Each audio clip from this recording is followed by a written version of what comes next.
Okay, I'm doing something a little different by talking about an event before it happens.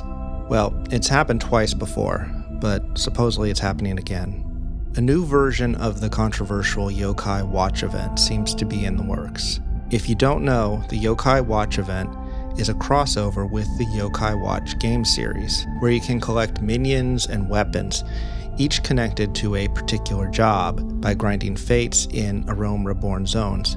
There are also a handful of other cool things to collect, including 2 mounts. Whenever someone mentions yokai coming back, whether officially or in jest, someone will invariably say something like, "Say it ain't so," or "Oh no, not again," or "Marge, get my gun." Why so much hate? There are 2 prevalent reasons. First, it was a massive grind consisting of hundreds of fates in pre-50 zones. To complete it, you may need to do 1,000 fates or more, though some put the estimate around 800. Either way, it meant devoting a large amount of your playtime to doing fates and made it hard to do on alts. According to one source, this may be eased up a bit in the new version.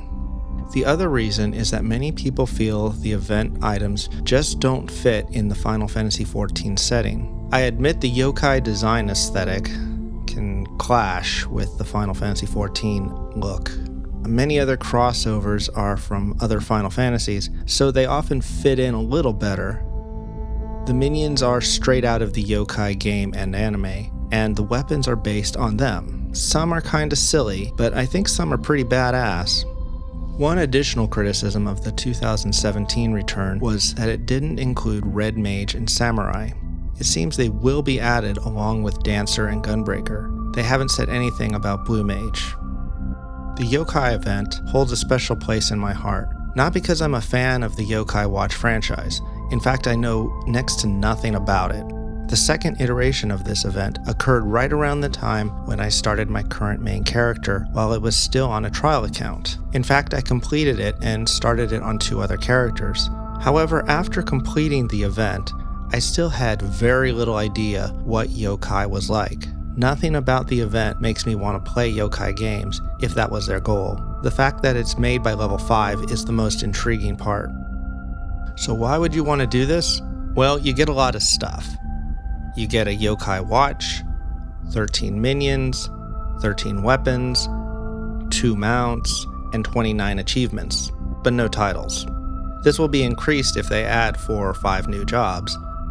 Better yet, all the weapons and the watch can be stored in the armoire, so the only thing with this event that uses normal inventory are the various metals used as currency to purchase items. I'm kind of wondering if the new items will be required for the mounts or if they will be separate. See, all this fate grinding is a great way to level alt jobs, especially those under 50. Fates also give you a lot of company seals and a good amount of gil. The nice thing is that yokai items are purchased with dedicated currency, so you don't end up spending the seals and gil you gain, unlike Garo items which required wolf marks. Unlike Garo, you don't have to unlock or level any jobs to get the items. I got the weapons for Heavensward jobs, even though on trial I could not start those jobs. Also, unlike the Garo event, this at least has a lead-in quest and a basic storyline. The concept of people visiting from other worlds doesn't bother me. Travel between worlds is a common element in fantasy literature. It even has precedent in the Final Fantasy series. However, in this case, it seems to be more of an amazing coincidence that these yokai just happen to exist in the world of Final Fantasy XIV. This is how they tend to introduce content from other properties. There are a few things I would like to see happen with this event. I think they should expand on the story to involve some of the class and job storyline characters, and offer a little more explanation. Also, they should save more of the cutscenes in the unending journey. There is one I have, but there were others. I think they should add Blue Mage. It might spark a little more interest in the job. Heck, add all of the crafters and gatherers too. They obviously wouldn't be able to participate in fates, but there are hundreds of yokai, and the various crafting devices would allow for some interesting designs. Expand it to expansion zones.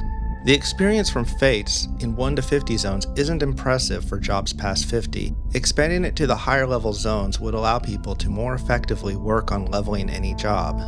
They really could just leave it on for a few years. I don't mind big grinds, but I hate to feel rushed or like I have to devote time to them when I want to do other things because the deadline is coming. They left Garo active for a few years. Why not this? It would be nice if there was a title for completion. I'm not sure what though. Yokai Master or The Very Best? It is unknown when this event will become active again. I intend to make a full guide to this event when it begins, and a limited time lore video when it's over. Thank you for watching. Feel free to comment below and subscribe to my channel for future updates. Goodbye. We're all in over our heads and we know it. But if we take on this fight, those of us who survive it will forever after show our scars with pride and say, "That's right, I was there. I fought the good fight."